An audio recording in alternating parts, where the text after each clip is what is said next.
Bienvenidos a este programa especial. Mi nombre es Donatella Ungreda. Hoy voy a estar conversando con el señor Jesús Moreira, quien es director del Centro de Estudios de la Gobernabilidad y la Democracia, y con el señor Luis Zúñiga, quien es autor, es analista, expreso político en las cárceles de la dictadura cubana. En la ocasión que nos reúne, vamos a estar conversando sobre, digamos, la interacción que hay entre distintos temas que están en el tapete geopolítico en estos tiempos. Vamos a conversar sobre China y Rusia, sobre Latinoamérica y la democracia. También vamos a estar comparando geopolítica y comunidad de democracias, cómo interactúan, y vamos a dar también una parte especial sobre la ONU y la resolución sobre Taiwán. El hecho de que Taiwán, por ejemplo, no tenga una silla en la ONU, que debería tenerla. Gracias, caballeros, por aceptar nuestra invitación. Bienvenidos a este programa especial.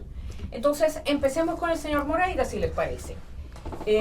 ¿Cómo describiría, por ejemplo, la influencia de China y Rusia en América Latina en términos de derechos humanos y democracia? La realidad es que una de las posibilidades que estamos viendo de los países que desgraciadamente están siendo sujetos de cooptación por China y Rusia es desgraciadamente disminuir, ¿no?, el tema de los derechos humanos. Y es a través de ese mecanismo de negación de los derechos humanos es que han logrado establecer lo que son estos gobiernos dictatoriales o gobiernos que controlan, digamos, el escenario, digamos, de las ciudadanías libres. El papel que hace Rusia en términos estratégicos, o sea, porque recordemos que es una alianza entre China y Rusia. En términos políticos, bueno, la inteligencia de Rusia para poder establecerse en estos países está, digamos, conectado con la inversión económica que hace China en estos. Y es así como construyen todo ese escenario estratégico para poder derrocar de una manera directa el papel de las democracias, pero también para utilizar el mecanismo del marco legal interno en beneficio de poder controlar y convertir una democracia en una dictadura. Eso ya lo vimos, pasó en Venezuela, eso ya lo vimos, pasó en Nicaragua, eso ya lo vimos desde luego en los otros países donde tenemos una clara nivel de totalitarismo de los gobiernos que están allá. Pero por otro lado, y aquí le pregunto a don Luis Zúñiga, es que el concepto que tenemos de democracia, el concepto que tenemos de derechos humanos es el del lado occidental del planeta. Pero China y Rusia parece que tienen su propia visión de lo que son derechos humanos. Hay un altísimo porcentaje de pragmatismo y del bien de la institución del Estado por encima de la persona individual. ¿Cuál es su parecer al respecto? Muy interesante, y ese es un enfoque muy necesario para entender la geopolítica global. Hay países que vienen con una tradición, con una historia diferente a la de Occidente. En Occidente estamos acostumbrados de que ya por más de 2 siglos, pues el sistema democrático es la regla, es la referencia, mientras que otros países de Asia y especialmente de Euroasia, como Rusia, bueno, pues tienen otra historia y otra filosofía. Y vamos a presentarlo para que se pueda entender perfectamente.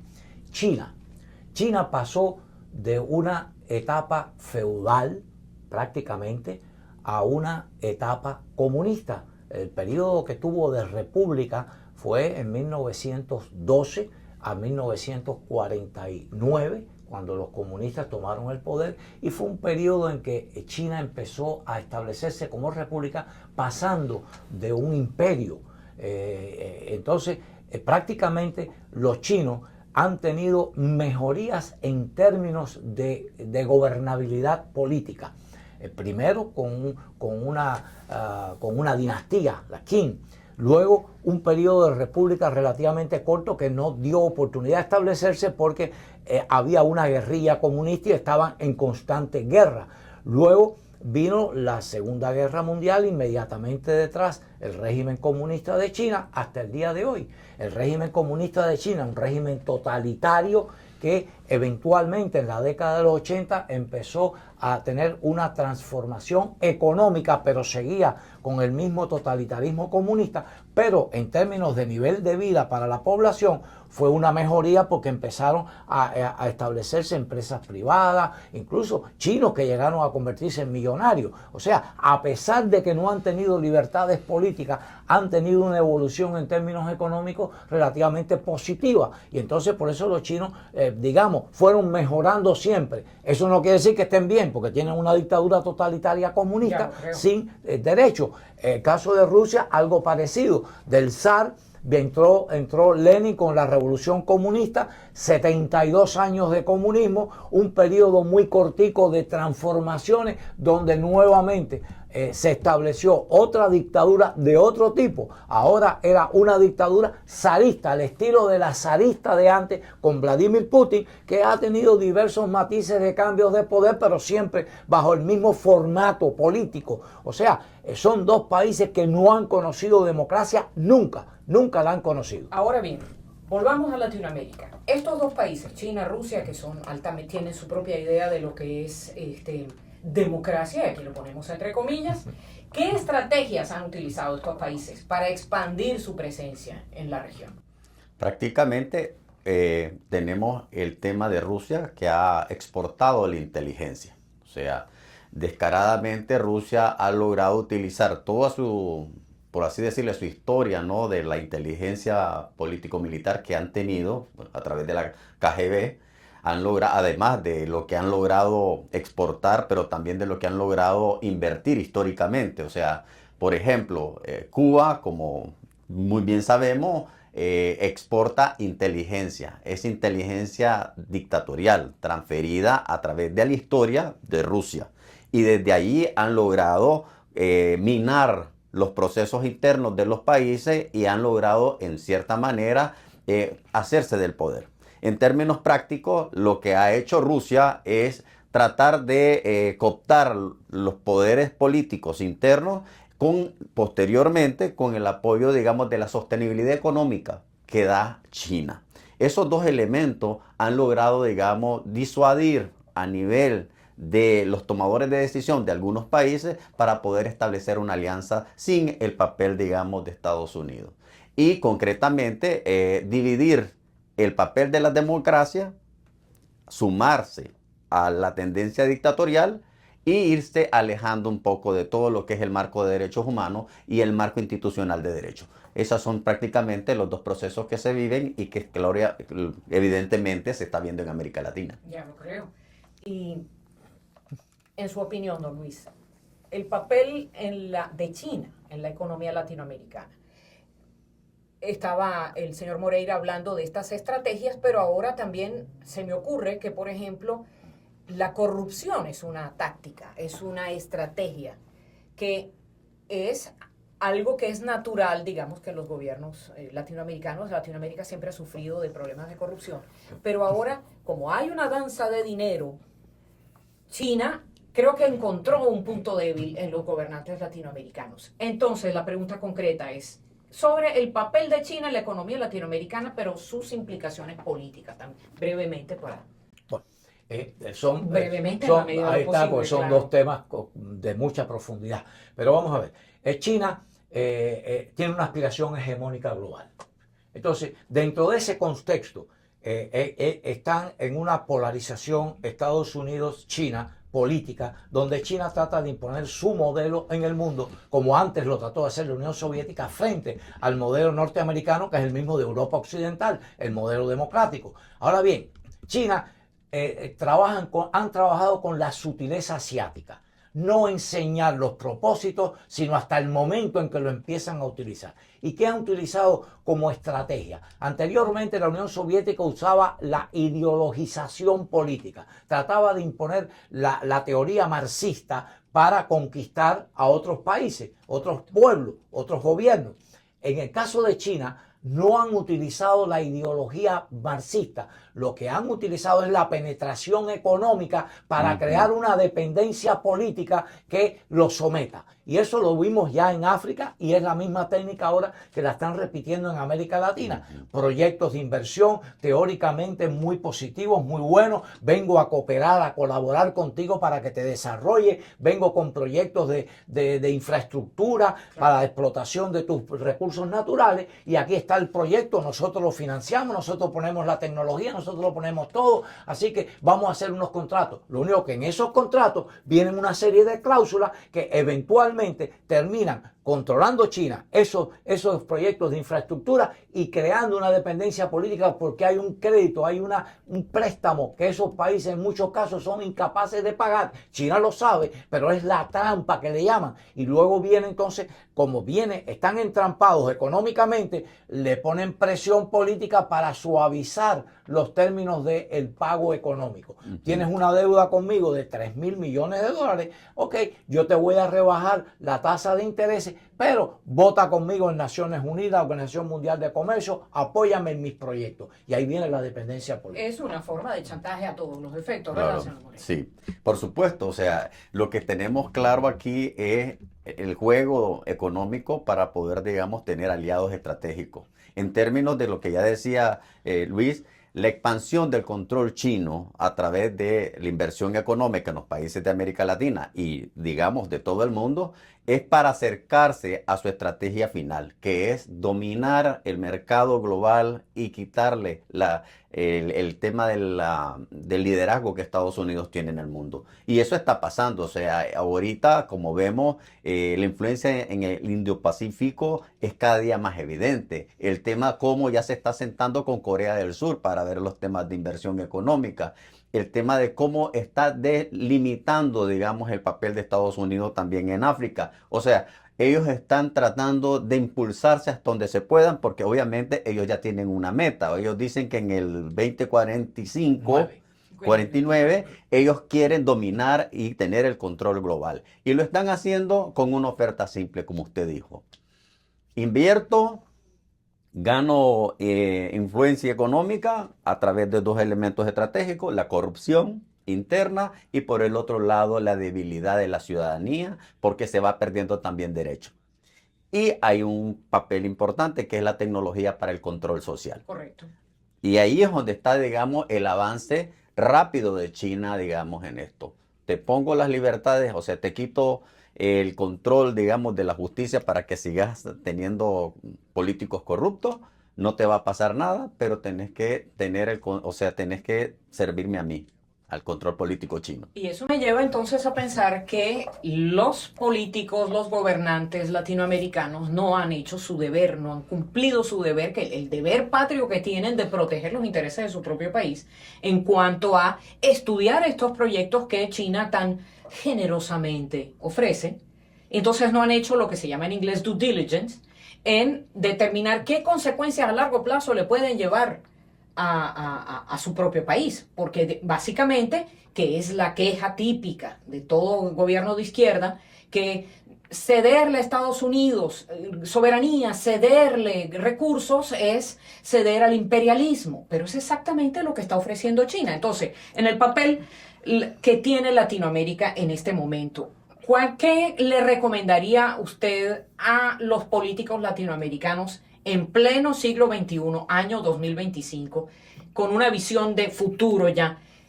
¿Por qué no entienden cuál es su verdadero papel para defender a sus países de estas ofertas que yo llamaré personalmente engañosas y que sean en igualdad de condiciones, en que haya realmente algún beneficio para Latinoamérica después de todo y no sea todo que regrese a China, desestimando lo que, por ejemplo, eventualmente Estados Unidos pueda hacer para la región?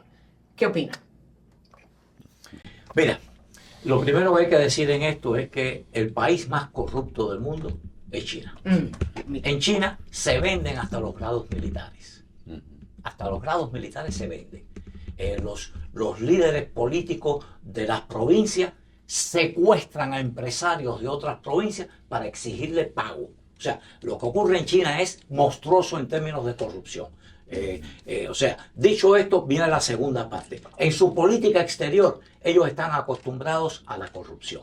Los contratos que ponen tienen letricas chiquitas abajo donde tienen asignado corromper a los políticos para que esos contratos sean siempre beneficiosos a China. En África, el rechazo que hay contra China es tremendo, porque los africanos, los líderes africanos se han dado cuenta que es una nueva forma de colonialismo. Caray, lo que han hecho. Le han explotado sus recursos naturales, ellos crearon la infraestructura, por ejemplo, en el Congo para sacar la bauxita, para obtener después el aluminio, y eran proyectos de ferrocarril, puertos y todo listo. Y después de pronto los líderes políticos, el país no tenía con qué pagar todos esos contratos que se habían, porque habían letricas chiquitas que decían, si no me puedes pagar, no hay ningún problema. China se hace cargo de la infraestructura y se han apoderado de la bauxita, de la línea de ferrocarril y del puerto. El caso de Djibouti exactamente igual, y así puedo hacer una larga lista de lo que ha hecho China.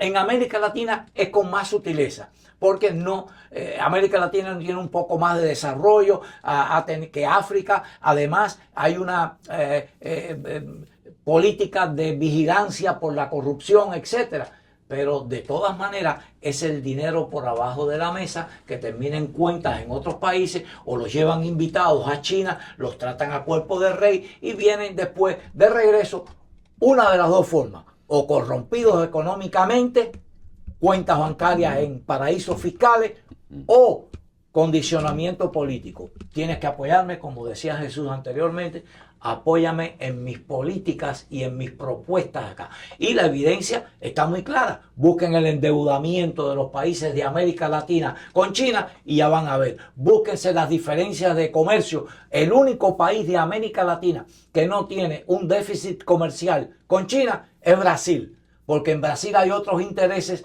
además de los intereses geopolíticos, están los intereses económicos, porque Brasil es un gran productor de alimentos y le está produciendo alimentos a China. Por esa razón, porque acuérdense que China tiene que importar el 40% de lo que consume. El campo chino está extraordinariamente atrasadísimo, y tiene que importar lo que come. Ciertamente. Señor Moreira, ¿tiene algún comentario? No, exactamente. Vemos en estas circunstancias del contexto global que China está utilizando toda su batería política y toda su batería militar para poder, digamos, avanzar en esa propuesta que tiene para dentro de 2 décadas. Desgraciadamente, hay una palabra muy estratégica que yo creo que se tiene que poner en la agenda, y es qué mecanismos de disuasión tenemos desde el continente para poder detener no solamente estas redes donde ha estado invirtiendo China y la corrupción que está naciendo de los países. Y yo tengo una cuestión que no se ha entrado mucho en debate, y es el tema del papel del sector privado y las democracias. Justamente le iba a preguntar, ¿cómo puede la comunidad internacional, los países, contrarrestar esta expansión? Entonces, ahí estábamos hablando de que tenemos que comenzar a hacer un análisis de qué mecanismos de disuasión tenemos. Bueno, sabemos muy bien que la disuasión nuclear dio mucho impacto, bueno, después de la guerra, pero ya eso no es suficiente. O sea, si no traigamos a colación el tema de Ucrania. Correcto. Y la vuelta que le da Rusia a este sistema de disuasión. O sea, porque lo primero que plantea Rusia es: voy a utilizar las bombas atómicas, y hace una alarma global y hace una alarma en todo lo que es la parte de Europa. Y tiene a Europa preparada con morrales en la puerta. Y ha logrado, desde su lógica disuasiva, para que se detenga todo lo que es el tema de la OTAN, usar sus bombas atómicas. Entonces, al final, creo yo de que estas alianzas económicas que ha avanzado Rusia y China, el tema de cómo están dominando, digamos, países débiles democráticamente, no se ha podido disuadir directamente ese tipo de alianza. Yo pienso también el tema del sector privado ha jugado un papel en el sentido del negocio, que disminuye, digamos, el papel de las democracias. Porque al final ahora te das cuenta, y es lo que plantea China, si querés jugar, digamos, con nosotros, la democracia no nos interesa. No nos interesa la inversión. Entonces al final a veces ese papel que jugó mucho el sector privado en la inversión, en el tema de la democracia, es lo más débil que tenemos en este momento. O sea que básicamente se está reduciendo a un hecho de que los valores sociales, morales, realmente que podían tener gobernantes, que pudieran ser importantes para los países, en este momento están guardados en una gaveta y ya no se habla de ellos. Ahora es estrictamente negocio, estrictamente qué nos interesa geopolíticamente y qué nos favorece. Y eso es un arma de doble filo porque eventualmente cobrará su factura. Eso es, se me ocurre que es así. Recibe las noticias en tu celular. En WhatsApp, envía la palabra Cuba al número 5255-4503-8331.